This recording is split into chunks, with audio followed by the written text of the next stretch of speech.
Hello dear student, now today is the 14th day.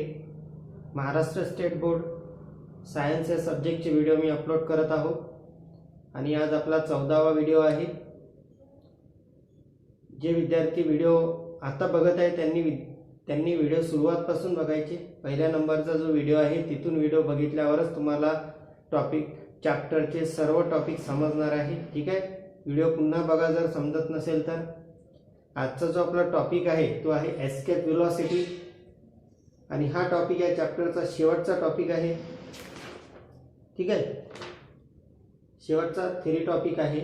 यानंतर मी तुम्हाला exercise पण समजून देईल सर्व आणि न्यूमरिक आहे ते न्यूमरिक पण मी घेणार आहोत. ठीक आहे, मी काहीच सोडणार नाही, मी सर्व घेणार आहोत चॅप्टरमधलं, कारण की एक्सरसाइज मधले पण क्वेश्चन एक्झाममध्ये येतात आणि आलेले आहेत. ते तुम्हाला दाखवेल मी एक्सरसाइज मधले कोणते क्वेश्चन एक्झाम मध्ये आलेले आहे. ठीक आहे, म्हणून एक्सरसाइज मधले जे क्वेश्चन आहेत ते पण तुम्हाला समजले पाहिजे, त्यांचे आन्सर पण तुम्हाला समजले पाहिजे. तर ते पण मी तुम्हाला समजून देईल आणि ऑलरेडी तुमच्याजवळ नोट्स दिलेली आहे त्यामध्ये एक्सरसाइजचे आन्सर आहेच. तर जेव्हा मी एक्सरसाइजचे आन्सर तुम्हाला समजून देईल, नोट्स तुम्हाला जवळ ठेवायची आहे आणि ते सर्व समजून घ्यायचं आहे. ठीक आहे, तर बघा एस्केप व्हेलॉसिटी हा टॉपिक आज आपण बघणार आहोत. टॉपिक कॉन्सेप्च्युअल आहे, कॉन्सेप्ट तुम्हाला समजून घ्यावा लागेल. एस्केप व्हेलॉसिटीचा कॉन्सेप्ट काय, कॉन्सेप्ट इझी आहे, पण जर तुम्ही समजून घेतला तरच तर डोक्यात लवकर जाईल तुमच्या. ठीक आहे, तर बघा कॉन्सेप्ट काय. सपोज एक ऑब्जेक्ट आहे, जसा हा एक ऑब्जेक्ट आहे. एस्केप व्हेलॉसिटीचा कॉन्सेप्ट स्टार्ट करू. काय असते एस्केप व्हेलॉसिटी? ठीक आहे, हा एक ऑब्जेक्ट आहे. ठीक आहे, हा काय आहे? एक ऑब्जेक्ट आहे.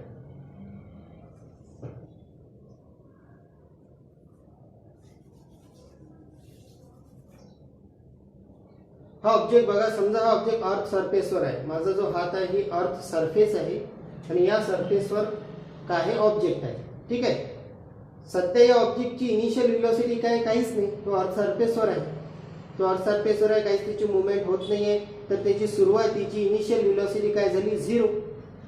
आणि इनिशियल व्हेलॉसिटी कोणत्या सिम्बॉलने इंडिकेट करतो आपण? Small you. मागच्या वर्षी आपण बघितलं आहे. ठीक आहे, तर याची इनिशियल व्हेलॉसिटी काय झाली? 0, स्मॉल यू. आता काय केलं मी? याला वरती लोटलं, या ऑब्जेक्टला काय केलं? वरती फेकलं म्हणजे काय? याला काही ना काही व्हेलॉसिटी दिली, याला काही ना काही व्हेलॉसिटी आपण दिली.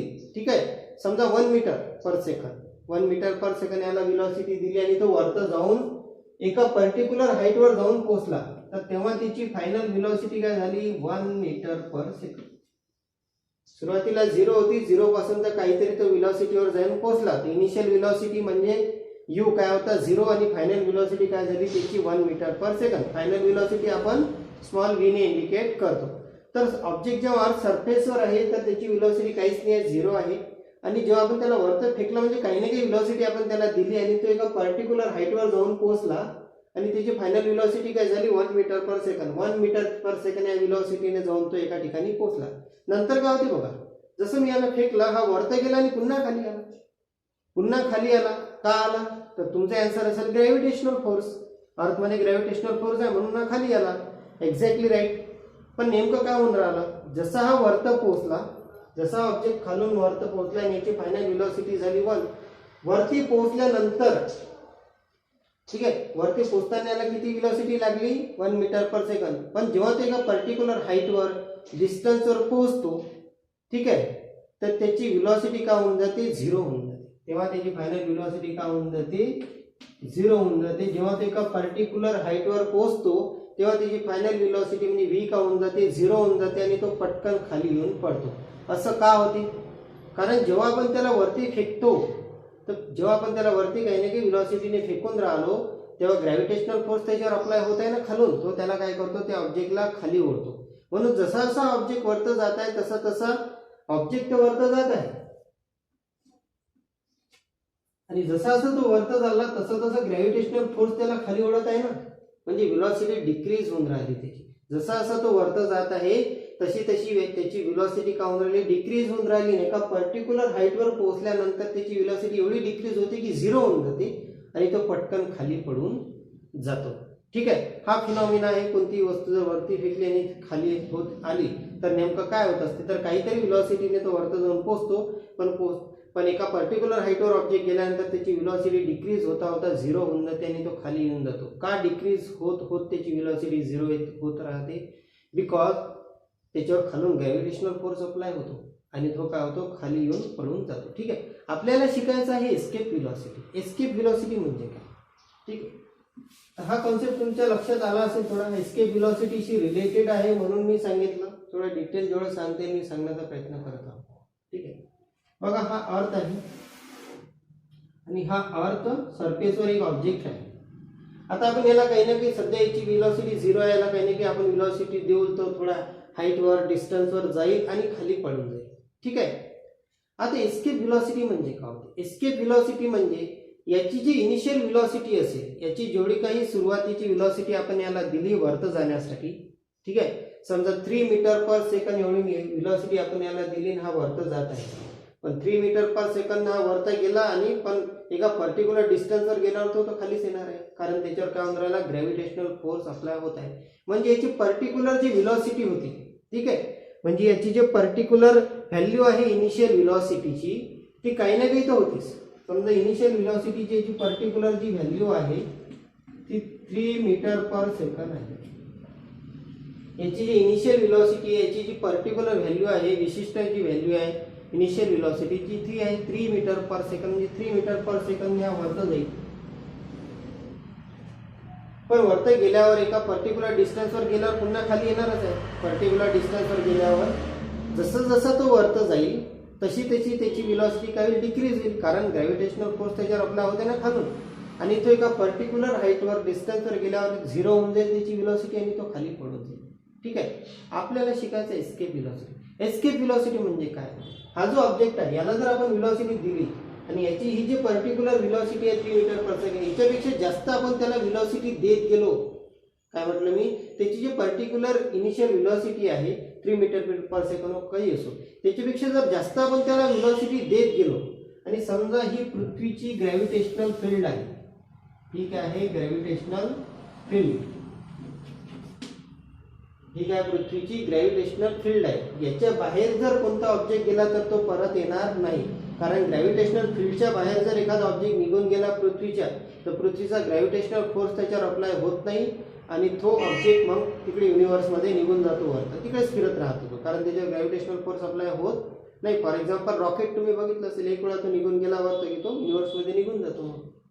तर बघा याची जी पर्टिक्युलर इनिशियल व्हेलॉसिटी आहे 3 मीटर पर सेकंड, जे काही असेल त्याच्यापेक्षा जास्त जर आपण त्याला काय केलं, आपण त्याला जास्त व्हेलॉसिटी दिली, त्याची जे पर्टिक्युलर इनिशियल व्हेलॉसिटी आहे त्याच्यापेक्षा जास्त जर आपण त्याला व्हेलॉसिटी देत गेलो तर तो कसा होत जाईल, जास्त हाईटवर जाईल, तो ऑब्जेक्ट जास्त डिस्टन्सवर जाईल आणि जसं जसं तो डिस्टन्सवर जात आहे तसं जसं ग्रॅव्हिटेशनल फोर्स त्याला खाली ओढेलच. ठीक आहे, तरी आपण त्याला एवढी जास्त इनिशियल व्हेलॉसिटी दिली की तो ग्रॅव्हिटेशनल फोर्सला, म्हणजे डाऊनवर्ड डायरेक्शनने जो ग्रॅव्हिटेशनल फोर्स त्याच्यावर अप्लाय होत आहे त्याला तो अपोज करून वरत निघेल, एवढी आपण त्याला इनिशियल व्हेलॉसिटी देऊ की तो ग्रॅव्हिटेशनल फोर्सला अपोज करून या ग्रॅव्हिटेशनल फील्डच्या बाहेर जर निघून गेला, समजा इथं जर तो निघून गेला, मग तो परत येईल का? नाही, कारण तो ग्रॅव्हिटेशनल फील्डच्या बाहेर निघून गेला ना. म्हणजे आपण त्याला त्याची जी विशिष्ट पर्टिक्युलर इनिशियल व्हेलॉसिटी होती त्याच्यापेक्षा जास्त, एवढी जास्त आपण त्याला व्हेलॉसिटी दिली की तो ग्रॅव्हिटेशनल फील्डच्या बाहेर खूप दूर निघून गेला. ठीक आहे, आणि तिथून तो परत येऊ शकणार नाही. म्हणजेच तो काय झाला, एस्केप झाला, तो निघून गेला. आणि तो निघून जाण्यासाठी आपण त्याला एक विशिष्ट व्हेलॉसिटी दिली होती, ती व्हेलॉसिटी याच्यापेक्षा जास्त होती. ही जी पर्टिक्युलर इनिशियल व्हेलॉसिटी आहे याच्यापेक्षा ती जास्त व्हेलॉसिटी आपण त्याला दिली आणि त्या व्हेलॉसिटीने तो पृथ्वीच्या ग्रॅव्हिटेशनल फील्डच्या बाहेरही निघून गेला आणि पुन्हा परत आला काय नाही. ती जी व्हेलॉसिटी आपण त्याला दिली, जी या इनिशियल व्हेलॉसिटीपेक्षा खूप जास्त होती आणि त्या व्हेलॉसिटीने तो पृथ्वीच्या ग्रॅव्हिटेशनल फील्डच्या बाहेर निघून गेला, एस्केप झाला, त्या व्हेलॉसिटीला म्हणतात एस्केप व्हेलॉसिटी. बघा नावातच अर्थ आहे, एस्केप व्हेलॉसिटी. एस्केप होण्यासाठी, निघून जाण्यासाठी जी व्हेलॉसिटी दिली त्याला म्हणतात एस्केप व्हेलॉसिटी. आलं का लक्षात तुमच्या? म्हणजे या ऑब्जेक्टला एवढी जास्त व्हेलॉसिटी दिली की पृथ्वी त्याला खालून ओढतच होती, पण व्हेलॉसिटी एवढी जास्त दिली की तो त्या डाऊनवर्ड फोर्सला, ग्रॅव्हिटेशनल फोर्सला अपोज करत करत वरती निघून गेला ऑब्जेक्ट आणि आकाशात निघून गेला. आणि एस्केप झाला, पुन्हा तो परत आला नाही, कारण तो ग्रॅव्हिटेशनल फिल्डला अपोज करून वरती निघून गेला आणि त्यालाच म्हणतात एस्केप व्हेलॉसिटी. ठीक आहे, लक्षात आलं असेल तुमच्या एस्केप व्हेलॉसिटी काय. ही पर्टिक्युलर व्हेलॉसिटी आपल्याला काढता येते. ज्या पर्टिक्युलर व्हेलॉसिटी बद्दल मी म्हणून राहिलो की ही पर्टिक्युलर व्हेलॉसिटी याच्यापेक्षा जास्त जर आपण देत गेलो तर ऑब्जेक्ट अर्थच्या बाहेर निघून जाईल आणि एस्केप होऊन जाईल. तर ती एस्केप व्हेलॉसिटी आपल्याला, ती पर्टिक्युलर व्हेलॉसिटी आपल्याला काढता येते आणि ती व्हॅल्यू जेव्हा निघेल त्यापेक्षा जास्त तुम्हाला काय द्यावं लागेल, त्याला व्हेलॉसिटी द्यावी लागेल, तेव्हा तो अर्थच्या बाहेर निघून जाईल. तर ती व्हॅल्यू आपण कशी काढू शकतो? खूप इझी आहे. ठीक आहे, बघा मी तुम्हाला डेरिव्हेशन देऊन सांगतो, इझी आहे.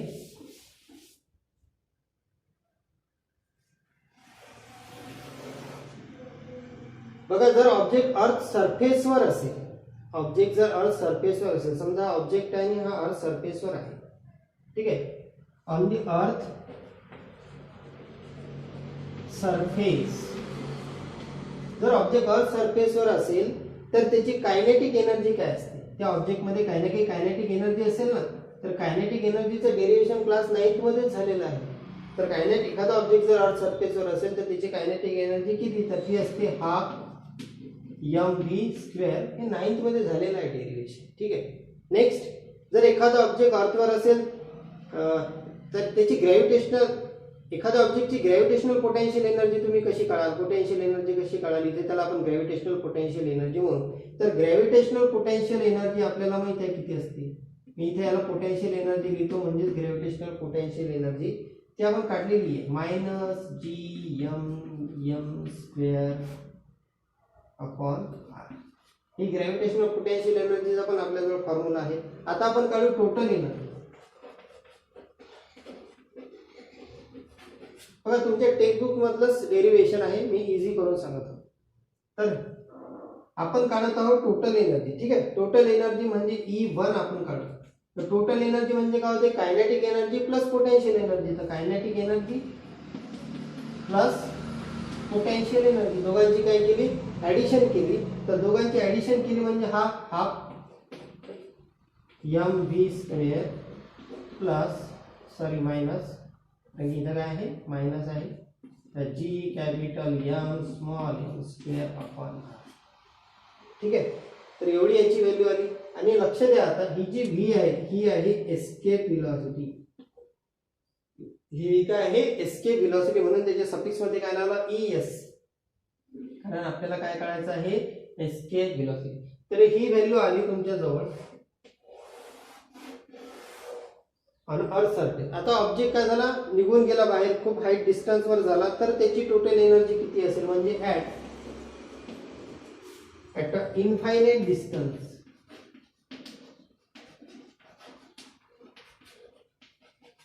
ॲट इनफायनाइट डिस्टन्स म्हणजे इनफायनाइट डिस्टन्स वर किती असेल त्याची टोटल एनर्जी? तर आधी तर इनफायनाइट डिस्टन्स वर कायनेटिक एनर्जी काय राहील? 0 राहील, कारण तो इनफायनाइट डिस्टन्स वर निघून गेला आहे.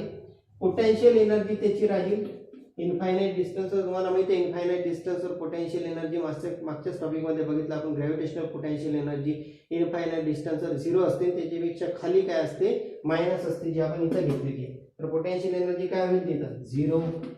नंतर आपल्याला टोटल एनर्जी काढायची आहे, टोटल एनर्जी.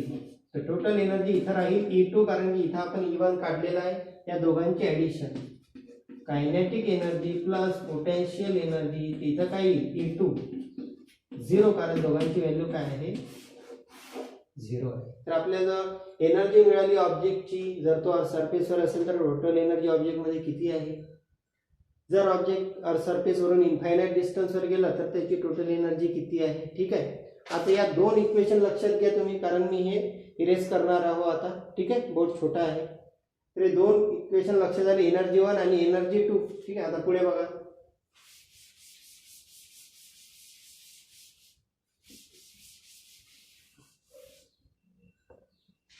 आता पुढे बघा, तुमचा जो लॉ आहे from the principle of conservation of energy. Conservation of energy नुसार काय होते? एनर्जी कधी डिस्ट्रॉय होत नाही. ठीक आहे, it convert one form into another form. Transfer होते ती एका फॉर्म मधून दुसऱ्या फॉर्म मध्ये. एनर्जी क्रिएट होत नाही, डिस्ट्रॉय होत नाही. तुम्हाला माहित आहे एनर्जी कन्झर्वेशन आपला, आता तो डिटेल मध्ये सांगण्याची मला गरज नाही. तर आपण इथं बघू E1 इक्वल टू E2, म्हणजे आपण याच्या आधी E1 पण काढलेला आहे आणि E2 पण काढलेला आहे. ठीक आहे, तर E1 ची व्हॅल्यू किती होती, हाफ mv स्क्वेअर, आणि इथं v काय आहे, एस्केप व्हेलॉसिटी आहे, तर इथं काय ESC, व्हीच्या सफिक्स मध्ये काय ESC minus capital G capital M small m upon r equal to E2 किती होता, 0. E2 काय होता, 0. आता याला सॉल्व्ह करून मी इकडे घेऊन जातो, हाफ mv स्क्वेअर, इथं काय ESC, याला मी इकडे नेलं तर झाला पॉझिटिव्ह. ठीक आहे, हा m काय झाला, कॅन्सल. हा v स्क्वेअर, v म्हणजे escape velocity equal to capital G capital M upon r. ठीक आहे, एवढं लक्षात आलं असेल तुमच्या. मुद्दा मी सॉल्व्ह करून दाखवतो, कारण मुलांना बुक मध्ये डायरेक्ट दिलेला आहे आणि तुमच्या माइंड मध्ये कधी कधी जात नाही ते. ठीक आहे, म्हणून सॉल्व्ह करून मी तुम्हाला दाखवत आहोत. ठीक आहे, आता काय करणार आपण बघा, हा 2 मी इकडे घेऊन जातो, तर इथं काय राहील v स्क्वेअर म्हणजे एस्केप व्हेलॉसिटी, इथं काय 2gm अपॉन r. तुम्ही काय केलंय, हा 2 इकडे नेला आहे फक्त. ठीक आहे, आलं लक्षात. आता बघा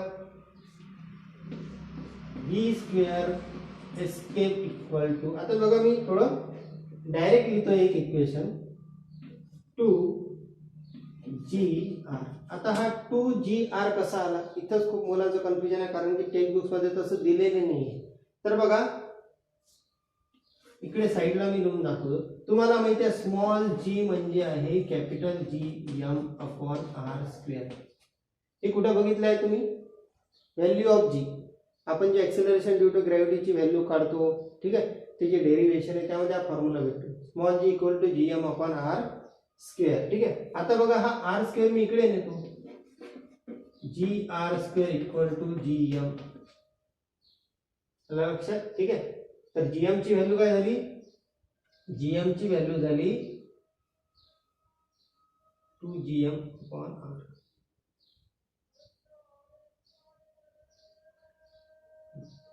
सर एक मिनिट,